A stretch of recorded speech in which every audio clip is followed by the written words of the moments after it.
Alright, welcome to the video guys. We are going to be taking a look at the T-54 Mod 1 on Mannerheim line. This is Tier 8 matchmaking, so pretty good. And let's go ahead and get into this replay. So I'm going to fast forward until we get to this area. And the Mod 1 guys, I really like this tank. It can play just kind of like a fat, slower T-54 lightweight at Tier 8.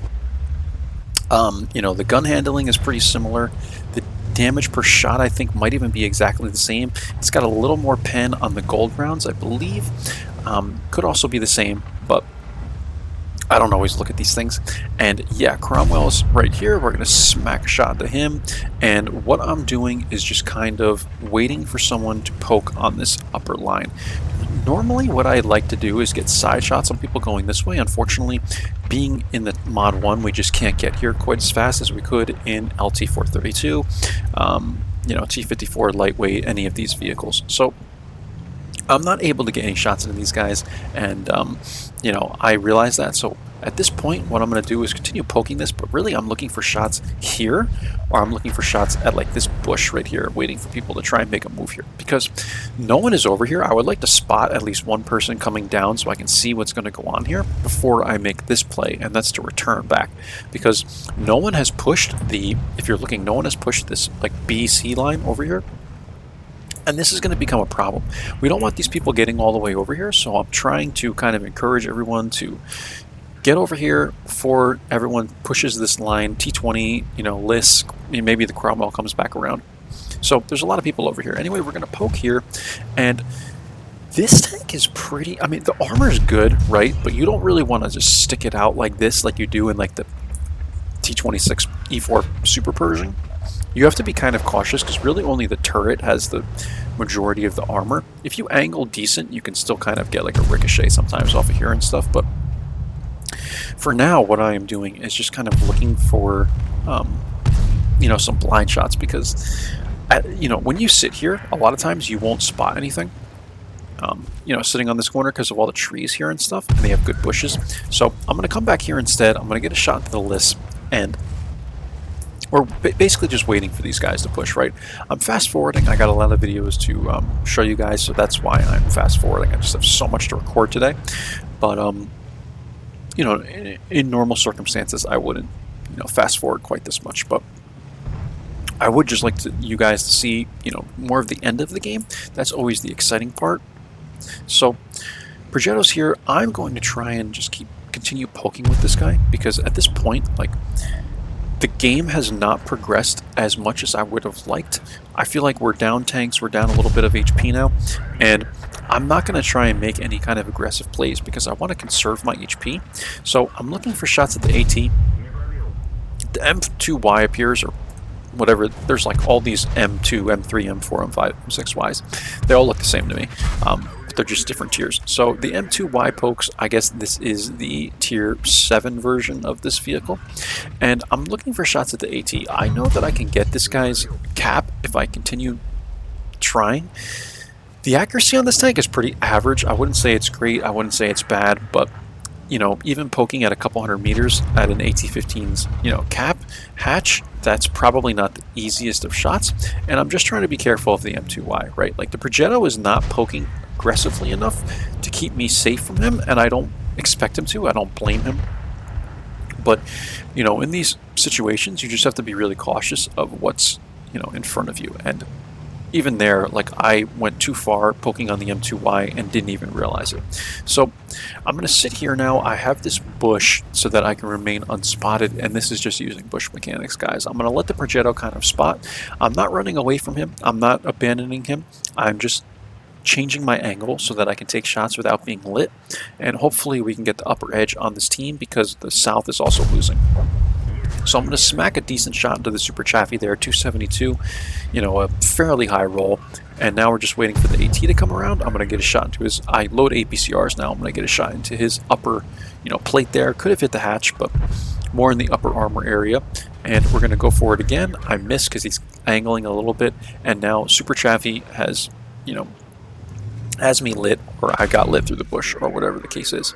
Liss is now trying to come up through the mid, and this is the problem with, I don't want to blame the team for this, but there's just nobody is is, you know, trying to hold down parts of the map, right? Like, look at where we are. The SU-100Y leaves. The M12 is here. He has no view range. So literally, this entire part of the map belongs to them. Where I've drawn this line, to the right of this, this entire part of the map they now have.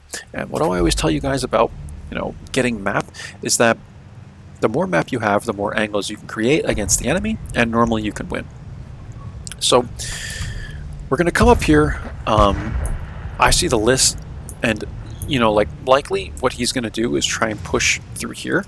So I'm going to get here with the 100Y, and I'm looking for the list. That's what I'm waiting for. I'm waiting for the list to poke, and it doesn't look like he's poking up immediately. I'm going to poke up like this. I'm going to join the SU-100Y, try and see if I can spot maybe the Chaffee, the T-20 AT coming around the corner. And by the way, our Progetto has died. The E-25 is in a very good spot to take shots, but he misses, and the SU-100Y misses, and now we're in a situation where I'm holding down the list so that he doesn't have the back of anybody else, like the 100Y and stuff. And 100Y and E-25 are kind of holding down the one line. Fortunately for us, this T-20 dies, or the AT-15 dies, and yeah, 100Y is now going after the list. So I feel like this is not a good play. I wouldn't do this. Super Chaffee gets lit, and I'm trying to find a shot at this guy. He comes down the hill, and it's a smart play on his part. Charioteer is pushing in this way. This kind of surprised me, but it is what it is. I mean, some people think the game's over. I feel like this is still close enough where if I'm the Charioteer, I wouldn't be pushing in like this. SU-100Y is going after the list, and at this point, like, I don't want to come out of here. I want to help Artie, but I can't. This is a thing, like, a lot of Artie players, or really anybody else for that matter, will be like, T-54 mod 1 shitter, and they'll, like, you know, blame you because you didn't go out into the wide open to go help. If I were to go out into the wide open to help this guy, likely the list will have shots. Likely, you know, these guys might get a shot to me. Likely the T-20 could even have a shot going into me like this, and it would leave me wide open. Now, this guy doesn't say anything, but I'm just saying that that tends to happen a lot. Even when you're in light tanks, is you're in a good spot, you're fairly hold down, you know, you're hidden good, but you've lost the entire map. Luckily, the Charioteer tries to run away, and we're able to get one more shot to this guy. It's a very low roll, unfortunately, but it looks like the E-25 cleaned him up. But people will do this, you know, they'll blame you for not running out into the wide open to try and help them, and I think that's really stupid. T-20 is pushing. We're going to be able to get a shot into this guy. Likely E-25 is picking him off. And there we go, he's dead. And this is why I never give up on a game. Like, that Charioteer made a very aggressive kind of play to YOLO in here. I'm going to try and snapshot the IS-2 because I don't want to get hit by him. And yeah, I'm basically the one with all the HP at this point, so I'm trying to carry. And it's not so simple, right? Like, these situations are not easy, you know. Anytime you get in a situation like this, never get discouraged. The VK makes a stupid poke there. I'm able to clean him up. Never get discouraged, guys. Let the enemy come to you, you know. No one has to be a hero. It's just a video game. But whenever you get into these situations, just stay calm and, you know, look at the map and try and focus on one tank at a time. Don't let it overwhelm you. A lot of people will just give up on these games once they're, you know, once it's like 4 to 2 or something like that, or whatever the case is. People will make plays like the Charioteer. They'll YOLO in, throw away their tank, and then that gives you the opportunity to possibly win and carry the game. So I'm looking at what I want to do here. I have the list, I have the IS-2. M12 is likely not going to be an issue, and at this point I need to YOLO the list. So I'm going to get a shot into this guy. I'm loading APCRs. I need to try and get around him, or I can try and face hug him, but I think the list is pretty powerful, so I'm trying to get to this guy's side plate. I do. I'm able to get that shot to his side. He misses. I'm going to keep him here, try and show him as much of my front, you know, plate as I can. I get a shot to the list. IS-2 is pushing me. He's now on reload, and now I should be able to clean this guy up, right?